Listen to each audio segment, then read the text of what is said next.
Pizza, pain, pâtes, le gluten est dans de nombreux aliments. Et si ce mot dérivé du latin signifie colle ou glu, avec Laetitia Knopik, on essaye de comprendre l'impact du gluten chez les sportifs et les sportives et pourquoi certains s'en séparent.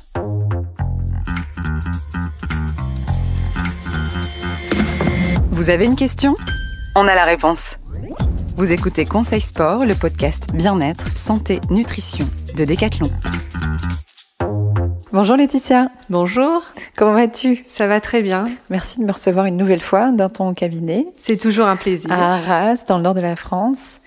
Aujourd'hui, on parle de gluten. Alors, c'est un mot qu'on a beaucoup entendu parler, mais on ne sait pas trop toujours ce que ça veut dire. Donc, on va commencer par savoir qu'est-ce que le gluten et à quoi ça sert ? C'est une protéine. Le gluten est une protéine que l'on retrouve essentiellement dans le blé. Et on le sait, quand on va dans un magasin, la plupart des aliments sont très enrichis en blé. Il y a toujours du blé un peu partout.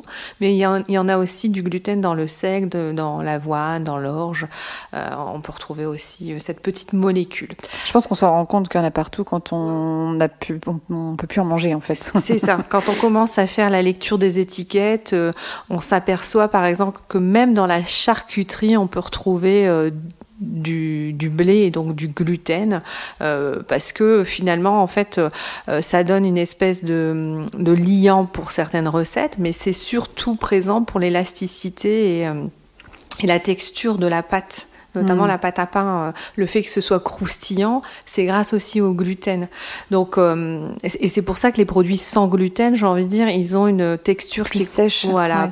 En bouche, on est plutôt dans une brioche un petit peu fade, si j'ose le dire, par rapport à quand on a l'habitude en tout cas. Tout à fait. Gluten, quand on en consomme depuis toujours, quoi.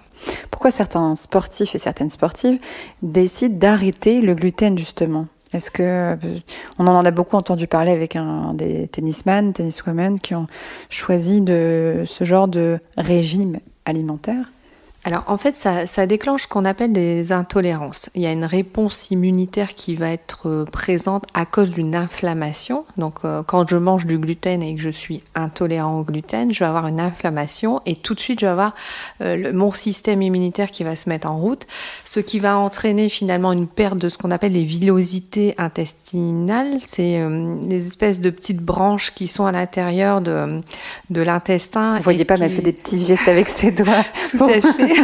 Pour montrer les petites branches. Voilà, les petites branches dans lesquelles il y a les bactéries et ça permet finalement l'absorption. Et là, on n'a plus d'absorption, au contraire. Et les symptômes qui vont découler de cette intolérance, ça va être des diarrhées, constipation, ballonnement. Donc, quand on a ça et qu'on est sportif et qu'on fait une séance de sport, c'est très perturbant et ça peut être déjà fatigant puisque j'ai pas l'énergie nécessaire, puisque je n'ai pas les nutriments qui rentrent dans mon organisme pour pouvoir nourrir mon corps et faire les exercices. Et puis ça peut être contrariant d'être ballonné sur une séance de sport ou d'avoir une diarrhée, puisque ça fait partie aussi des symptômes qui sont là. Et lorsqu'on est vraiment intolérant au gluten, on a ce qu'on appelle la maladie cœliaque, c'est-à-dire que je suis obligée d'arrêter le gluten, sinon j'aggrave mon cas jusqu'à aller au cancer. Donc c'est pour ça que c'est très important. Il y a des personnes qui ont un seuil de tolérance au gluten plus ou moins... il y a différents stades d'intolérance, voilà, c'est tout ça. À fait, c'est ça. On peut avoir une petite intolérance au gluten et ça peut provoquer, pareil, un emportement du système immunitaire avec, par exemple, des problématiques au niveau respiratoire, de l'asthme ou des problèmes de peau. Ça c'est vrai aussi. Et puis, il y a un amalgame avec le fameux syndrome du côlon irritable, où là, on n'est pas intolérant au gluten, mais on est intolérant au fructane. Donc, c'est un sucre qui existe dans le blé et qui vient stimuler de manière inappropriée les bactéries de mon système microbien. Et du coup, j'ai aussi cette problématique d'absorption. Mais ça se règle sur quelques mois. Je veux dire, c'est un protocole bien spécifique. Et on peut réintroduire par la suite le blé pour les fructanes et voir s'il y a un seuil également de tolérance de fructane. Il y a eu un effet de mode, en effet, par rapport au fait de manger sans gluten chez les sportifs, parce que les personnes atteintes de maladie cœliaque, comme elles étaient fatiguées et lorsqu'elles ont mis en place un régime sans gluten, elles ont retrouvé finalement leur efficacité et leur énergie. Leur énergie, leur tonicité. Donc forcément, on s'est dit, c'est génial, je vais faire un régime sans gluten. Le problème, c'est que quand on aime les pâtes, quand on est cœliaque, c'est compliqué. Je vous assure que c'est pas forcément un plaisir, une partie de plaisir d'aller chercher des aliments autres que dans le blé alors qu'on est habitué à manger du blé. Parce que ça demande aussi certaines préparations. Ça coûte de l'énergie dans le sens où là où on va aller rechercher des aliments qui sont sans gluten, ça va être le riz, ça va être le quinoa, les lentilles, le millet, mais ce sont des aliments qui sont présents bruts et du coup ils existent moins en mode transformé. Les pâtes, c'est plus rapide à cuire, c'est 8-10 minutes. Un millet ou c'est toute une organisation alimentaire. Tout à fait. Faut prévoir. C'est ça. Donc, c'est pas forcément ce qu'il faut faire. Et puis, en plus, il y a la notion de plaisir qu'on perd. Si je perds la notion de plaisir en tant que sportif parce que j'enlève mon gluten, je risque de diminuer mon apport énergétique. Et du coup, de fatiguer parce que parce que tu sais pas quoi manger et en même temps, t'as pas envie d'être gêné par ton ventre. C'est ça. Est-ce que ça influence vraiment les performances? Tu parlais de mode et tout ça. Je suppose qu'il y a plein de sportifs qui se sont dit si ça améliore leur performance à eux, je peux peut-être tenter. Est-ce que c'est bon d'arrêter le gluten quand on n'est pas intolérant en fait?